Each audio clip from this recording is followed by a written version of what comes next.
안녕하세요. 유망진 세모입니다. 우리 채널은 주제 통합을 모르는 엄마와 아빠들이 아이들을 어떻게 가르쳐야 할 것인가에 대해서 고민을 하다가 이걸 모르는 게 어디 저뿐이겠습니까?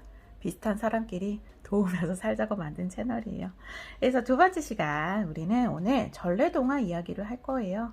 전래동화를 흔히 처음 접하는 역사 이야기라고 설명을 하는데 크게 와닿지는 않아요. 그냥 뭐 도움이 되기는 되겠죠, 그죠? 그 정도. 자, 저도 이제 수업을 하다 보면 초등학생 대상 수업을 하기 때문에 여러 가지를 하는데 그 중에서 역사 수업에 대해서 물어보시는 분들이 도대체 역사 수업은 언제부터 해야 되나요? 우리 아이가 5학년인데 역사가 처음이에요. 어떡하죠? 라고 오시는 경우가 있어요. 역사는 우리가 수능을 볼 때 비중에 비해서는 굉장히 공부를 해야 될 양이 방대해요. 하지만 이제 점차 예전에는 뭐 선택 과목이라서 역사를 전혀 배우지 않는 경우도 있었는데 요즘엔 또 그렇지가 않죠. 그래서 중학교나 고등학교 때 가서 발목 잡히기 싫다고 초등학교 때 역사 교육을 좀 많이 완성하고 가는 경우들이 있어요. 자, 그러면 초등학교 교과에서는 뭐 학교마다 조금씩 다르긴 하지만 4학년 때 접하는 경우도 있고 5학년 때 접하는 경우도 있어요. 그러면 우리 집에 있는 우리 아이들은 언제부터 역사를 접해야 할까요? 역사로 접근을 하면 좀 어렵죠. 그래서 이제 전래동화를 보면 기본적인 의식주가 보여요. 왜 그림으로 옛날 사람들이 입었던 옷이라든지 생활 양식이라든지 요즘에는 솥단지 걸어놓은 붓도 막 볼 수가 없잖아요. 그런데 동화 안에서는 그런 내용들이 보여요. 그래서 처음 접하는 역사 이야기라고 얘기를 합니다. 그래서 예전부터 우리는 어쨌든 학교 수업 이걸 얼만큼 따라갈 것인가, 시대가 바뀌어도 계속 그게 관건이죠. 우리는 주입식으로 공부를 하고 지금은 주제 통합으로 바뀌었지만 그래도 형식이 바뀌었지만 본질적인 부분이 바뀌지 않은 게 있어요. 그러니까 다시 말하면 공부의 왕도가 있다 없다 말이 있지만 본질이 바뀌지 않았기 때문에 우리는 어쨌든 고등교육을 받아본 사람이잖아. 도움을 줄 수 있다고요. 그래서 그게 바로 이제 반복이에요. 반복의 퀄리티에 따라 공부의 질이 바뀌는 거, 우리 아이가 로봇처럼 반복을 할 수 있다면 이 영상은 안 보셔도 돼요. 하지만 대부분 그렇지 않죠. 그래서 그러면 질 좋은 반복을 할 수 있으려면 어떻게 해야 될까? 네, 공부를 하는지 모르게 그냥 노출시켜주면 됩니다. 노출이 자주 된 건 당연히 쉬울 수밖에 없죠. 그래서 우리가 이제 아까 그 역사 수업 이야기로 다시 돌아가서 역사 수업이 처음이면요, 구석기 신석기부터 얘기를 해줘야 될까요? 네, 어렵죠 벌써부터. 그래서 그냥 옛날 이야기 형식으로 접하다가 옛날도 다 똑같은 옛날이 아니라 단계가 나눠져 있었구나 라는 걸 알게 하면서 역사 교육이 들어가면 조금 스무스하죠. 네. 1차적으로는 우리나라 문화, 전통 옷, 우리나라의 국화, 이거 초등학교 때 배우는 거잖아요. 여기서 이렇게 연습을 해놓고, 그리고 그 다음으로 조금 확장을 하자면 세계에도 각 나라마다 문화가 달라요 라고 접근을 하시면 돼요. 자, 그러면 오늘로 한번 돌아볼게요. 이쯤에서 이제 왜 전래동화가 역사 공부 시작인지 조금 감이 오시나요? 네, 백문이불여일견이죠. 한번 알아봐야 될 것 같아요. 그래서 제가 오늘 준비한 내용은 해님 달림이에요. 어디는 뭐 해와 달이 된 오누이라고 얘기를 하는데 스케치북에 적기가 조금 좁아서 저는 그냥 해님 달림으로 얘기를 하려고 해요.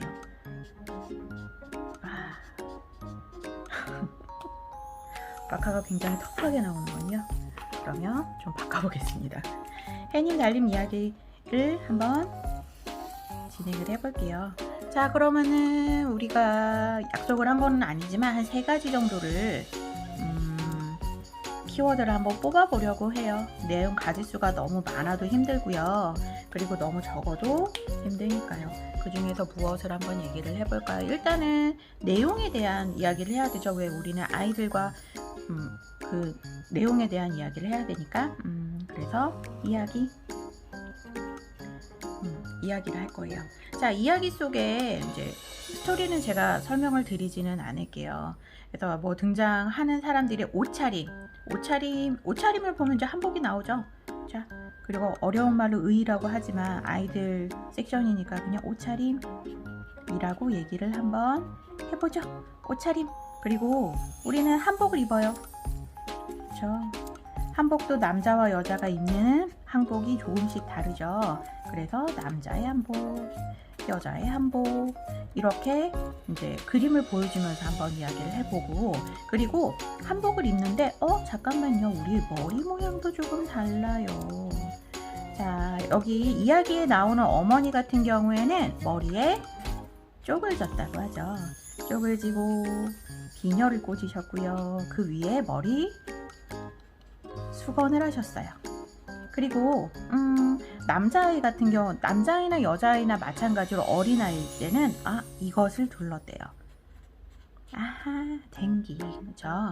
뭐 아이들의 연령에 따라서, 그리고 성장 속도에 따라서 색깔이 바뀐다는 얘기도 있는데, 그거는 차차 알아가기로 하죠. 그렇죠? 그리고 머리 모양뿐 아니라 옷차림뿐 아니라 우리가 쓰는 도구 같은 것들도 전래동화에선 그림으로 노출이 되죠. 그래서 어머니가 들고 가는 광줄 있죠. 그 얇은 대나무 같은 걸로 짠 광줄이라든지, 저 지푸라기 같은 걸로 짠 광줄이라든지 이런 것들이 등장을 하고요. 그리고 또 특이한 거는 또아리 혹은 또아리 뱀처럼 동글동글 올라간 모양을 나타내는 건데, 이것이 나타나기도 해요. 그리고 어떤 것들이 있을까요? 그리고 이야기 책에 보면은 그 호랑이가 집 안으로 들어오려고 할 때 아이들이 문을 탁 걸어 잠그고 우리 엄마인 거를 증명하세요 라고 하는 장면들이 나와요. 여기에 보면은 그림에 우리가 창호지로 문을 발라서 집을 지었다고 하는데, 그 창호지가 그냥 종이로 쭉 발라놓은 게 아니라 여러 가지 형태의 문살이 보여요. 이거 있잖아요. 이렇게 있으면은 여기 이렇게 그렇죠? 이런 식으로, 그렇죠? 이런 문살이 보여요.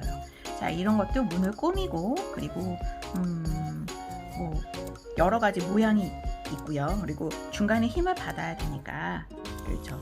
그리고 문살 이야기를 하다 보면 옛날 우리 집 한옥에서 벽을 다 막아버리지 않고 창호지로 문을 바른 이유도 어느 정도 일정 부분에 햇볕이 들어오는 걸 들어오도록 하기 위해서죠. 지금처럼 유리가 없을 때니까, 그렇죠? 그렇게 얘기를 할 수 있죠. 그리고 또 이야기 전개상 딱 보자 보면은 호랑이가 결국은 동아줄을 타고 가는 아이들을 보고 똑같이 따라가고 싶어서 저도 동아줄을 내려주세요 간절히 기도를 한 다음에 동아줄 하나 내려오는데, 그게 썩은 동아줄이었더라. 그래서 올라가는 중간에 떨어져서 수수밭에 떨어졌다 라고 얘기를 하는데, 수수라는 게 좀 낯설죠. 조도 아니고요. 쌀도 아니고요. 수수대를 직접 볼 일이 없는데, 사실은 수수대 끝이 빨간 것이 그 죽은 호랑이가 피가 묻어서 그렇게 됐다라고 하는 이야기가 있는 이야기도 있고 없는 이야기도 있어요. 그리고 아까 잠깐 나왔던 것 중에서 하나는 동아줄이라는 이야기가 있어요. 동아줄이라는 이야기가 나오는데, 동아줄이 뭐예요? 명사 찾아보면 굵고 튼튼하게 꼬온 줄이라고 얘기를 해요. 그래서 동아줄에 사전적인 뜻, 어떤 뜻이 있더라 라는 것과, 그리고 또 하나, 동아줄 우리가 관용적으로 이야기를 해요. 관용적으로 뭐래요? 힘들 때 의지하여 붙잡을 희망의 의미로 확대 해석해서 쓰기도 해요. 생각보다 자주 씁니다.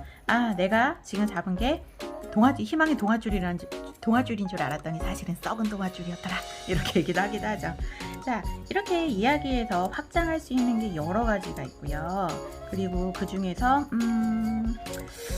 어떤 거를 한번 확장을 해볼까요? 이 중에서 교과서 위주로 하자고나 하면, 자, 우리나라 옷차림이 한복 이야기 할 수 있고요. 그리고 도구 중에서도 한옥, 문살, 한옥의 종류, 한옥은 지붕을 무엇으로 이었는지에 따라서 조금씩 달라진다고 했어요. 그리고 사전적으로 동아줄, 그리고 수수, 이런 것들을 한번 얘기를 해봐도 좋을 것 같습니다. 그렇죠? 자, 그러면 이야기를 했으니까 이야기 안에 있는 내용을 다 소화를 했다면 다른 것도 한번 건드려 볼 거예요. 무슨 이야기를 할까요? 자, 해와 달이 된 오누이니까 해와 달 이야기를 해봐도 괜찮을 것 같습니다. 이거는 해와 달은요, 과학의 영역으로 우리가 접근을 해볼 수도 있고요. 또 하나는 인문학의 영역으로 접근을 할 수도 있을 것 같아요.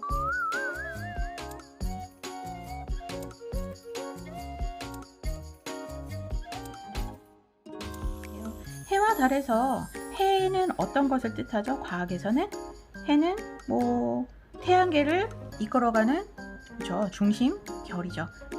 별 그리고 항성이라고 하는데, 항성이라고 하는 것은 스스로 빛을 내는 천체를 얘기를 한대요.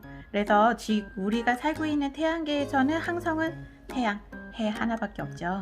그래서 우리 기준으로 보면 태양계의 중심, 그리고 해와 달. 그러면 달은 뭐죠? 해와 달과 중간에 있는 것은 지구라고 하죠. 자, 해가 항성이라고 하면 지구는 뭐예요? 달은 뭐예요? 뭐라고 해야 되죠? 해와 지구와 달. 해는 항성이면 지구는 수금지화 목토천해. 태양은 8개의 행성을 가지고 있어요. 그리고 지구도 세 번째 줄 서 있는 여러 행성 중에 하나래요. 그러면 지구처럼 행성을 돌고 있는 천체를 우리가 따로 이름 붙여서 위성이라고 얘기를 하죠. 그러면 지구는 항성이 되는 해 주위를 돌고요. 그리고 이렇게 돌고 있는 지구의 주위를 달이 따라서 돌고 있어요. 위성하니까 생각나는데 사람이 인공적으로 쏘아 올린 것을 인공위성이라고 해요. 인공위성은 그러면 뭔지 제대로 배우지 않더라도 인공위성이 하는 거는 사람이 띄워놓은 것이고 잘은 모르겠지만 지구 주변에 있겠구나 라는 걸 유추할 수 있다면 아주 훌륭하죠. 그렇죠? 그리고 해와 달의 관계에 대해서 이야기를 하잖아요. 해와 달의 관계, 해와 달과 지구가 요렇게 세트가 돼서 얘네들이 같이 맞물려서 돌아가는 동안 여러 가지 천체 현상이 일어나기도 해요.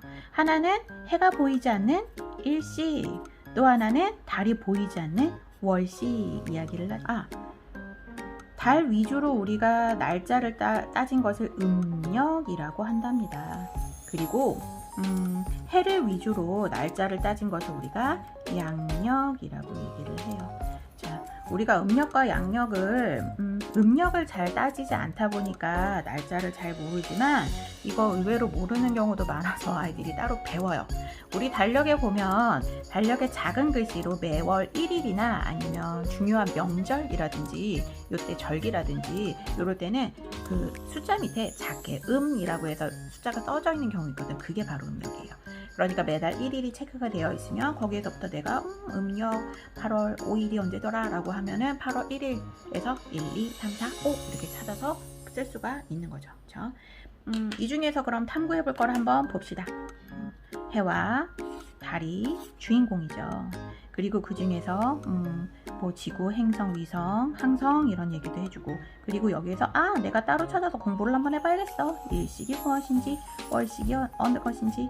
자, 지구를 중심으로 해서 봤을 때 태양과 달의 위치가 어떻게 와야 일식이 생기고 월식이 생기는지 이런 거를 한번 찾아보는 것도 괜찮죠. 네, 이 시간에 전부 다 할 수는 없잖아요. 몰라서 그런 거 아니에요. 자, 그리고 여기까지 왔으면 우리가 자, 교과서에서 나올 만한 이야기, 유치원, 초등학생, 저학생 이야기, 그리고 곧 고학년이 됐을 때 경험해봄직한 이야기라고 했으면, 자, 그러면 우리가 전례가 역사의 연장으로 생각을 할 수도 있다고 하는데, 그럼 어떻게 역사의 연장으로 생각을 할 수 있다는 거지? 그러면 조금 재밌게 확장을 해봅시다. 자, 시대적 배경을 한번 우리 유추해 볼까요? 우리 이런 거 좀 힘들어하죠. 그래도 해봐야죠. 자, 이 섹션은 엄빠들을 위한 확장입니다. 자, 시대적 배경을 유추해 볼 수 있을 만한 게 산골이에요. 엄마가 혼자서 오누이를 키워요. 자, 예전에 문화적으로 산골에 사시는 분들 같은 경우에는 화전민이라고 들어봤나요?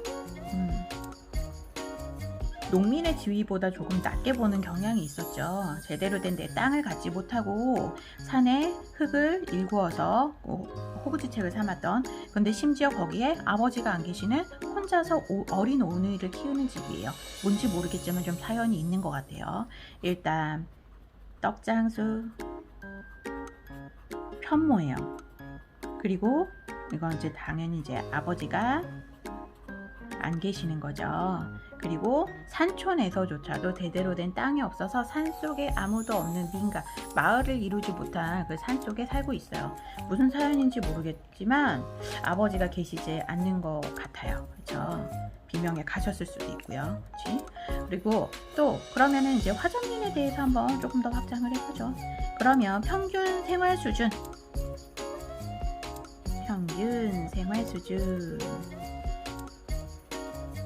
으로 생각을 했을 때 당연히 농촌이 조금 더 잘 살아요. 그리고 그 다음은 어촌이고요. 그 중에서도 산촌인데, 산촌 중에서도 땅이 없으신 분이에요. 그러니까 결과적으로 어떻게 해요? 주인공이 되는 엄마와 오누이는 백성 중에서도 특히 가난한 취약계층이라고 볼 수 있죠. 이런 계층에서 이런 최악층, 이제 소위 말하는, 이런 표현 정말 마음에 안 들지만, 흙수저가 하늘의 해와 달이 되었다는 이야기예요. 그럼 굉장히 무슨 염원을 담고 있는 것 같지 않아요? 그러면 이렇게 좀 속상한 이야기를 두고, 그러면 현실적으로 만약에 이게 우리나라에 있었던 실제 사건이다 라고 가정을 했을 때 시대적으로 어디에 가장 가까울까요? 딱 떠오르는 건 조선시대에 굉장히 백성들이 먹고 살기가 힘들어서 밀란의 시대라고 불렀던 시대가 있죠. 재미로 시대를 특정해보자면 세도정치 기간이라고 할 수 있는 1800년대 요때 이후. 자, 우리가 보통 세도정치라고 하면 왕 중에서는 순종, 헌종, 철종, 요 시대를 이야기를 하죠. 철종 이후에는 이제 고종이 등극을 하게 되는데, 고종이 등극을 했을 때는 아버지 흥선대원군이 집권을 시작을 하면서 이제 세도 정치가 막을 내리게 되죠. 많이 들어본 얘기가 나왔어요. 자, 세도 정치 때 저 초반에 있었던 굵직한 사건 중에서 우리가 알만한 거는 홍경래 난이 있어요. 내가 갑자기 글 쓰는 작가가 빙의가 됐어요. 해님 달림을 모티브로 한 드라마를 한번 쓸 거예요. 그러면 홍경래의 난이 실패를 하고, 홍경래의 난에서 가까스로 이제 아버지를 잃고 살아남은 오누이가 화전민이 되어 떡장수를 하며 살다가 결국엔 어머니가 호랑이 아기도 잡아먹히고 어린 오누이만 남은 그런 상황이 될 수도 있죠. 그렇죠? 자, 이렇게 확장이 가능합니다. 그래서 이제 처음에 말씀드렸던 게 조금 감이 오시나요? 자, 물론 아이들한테 얘기를 하면서, 자, 너희들 오늘 해와 달이 된 오누이를 얘기를 하면서 엄마는 오늘 세도정치까지 너에게 설명을 끝낼 것이야, 이렇게 접근을 하시면 조금 힘들죠. 왜 그러냐면, 이걸 만약에 아이들이랑 같이 이야기를 하는 그 스토리를 꾸며보자고 하면, 여기가 하루치, 여기는 아이가 받아들일 수 있다면 하루치. 그리고 보통은 애들 것만 보다 보니까 심심하니까 나도 한번 재밌는 거 한번 보자 라고 했을 때 그냥 엄마가 지금 이런 얘기도 있을 수 있구나 라고 보고 넘어가시면 돼요. 자, 오늘 뜬금없이 엄마가 뭘 본 게 있다, 아빠가 어디서 뭘 봤다 이러면서 애들이랑 오늘 홍경래에 난 이야기 하시면 안 돼요. 그래서 우리가 이제 아이들한테 전래동화 이야기를 해주면서, 전래동화도 그냥 요즘에 퓨전이라 그래서 굉장히 여러 가지 새로운 시도를 많이 한 게 있어요. 다 좋아요. 그런데 기본이 틀이 되는 거. 만약에 우리나라의 전래동화인데 일본이라든지 중국의 전통 복식을 한 사람이 이야기의 흐름의 틀을 깨면서 들어온다든지 이제 이거는 조금 문제가 있을 수 있죠. 왜냐하면 어렸을 때 기억이 생각보다 오래 가기 때문에 아이들이 혼선이 올 수 있어요. 자, 우리나라의 전통 문화에 대해서 내가 눈으로 이렇게 그림으로 찍어서 봤던 그 내용들과 나중에 내가 역사 수업에서 접했을 때 본 내용들이 일치가 되면 공부가 쉬워지고요. 만약에 여기서 충돌이 생기면 여기는 조금 액이 걸릴 수 있어요. 그렇죠? 자, 이렇게 해서 오늘 제가 준비한 내용은 좀 끝을 내보았어요. 그리고 마찬가지로 여기 있는 내용 중에서 내가 조금 확장을 해봐야겠다라고 하시는 분들은 그대로 가지고 가셔서 한번 생각을 해보는 것도 좋습니다. 그러면 이제 제가 구독자가 좀 많이 있으시다면 그 중에서 이런 주제도 좀 다뤄주세요 라는 걸 추천을 좀 받았으면 좋겠는데 혹시 그러신 분이 있으면 그걸로 제가 준비를 하고요. 그게 아니면 다음에 어떤 게 또 재밌을까 라는 걸 한번 다시 고민해보고 찾아오도록 하겠습니다. 그래도 유익하셨다면 아시죠? 구독과 좋아요는 제게 큰 힘이 됩니다. 그러면 다음 시간에 만나요.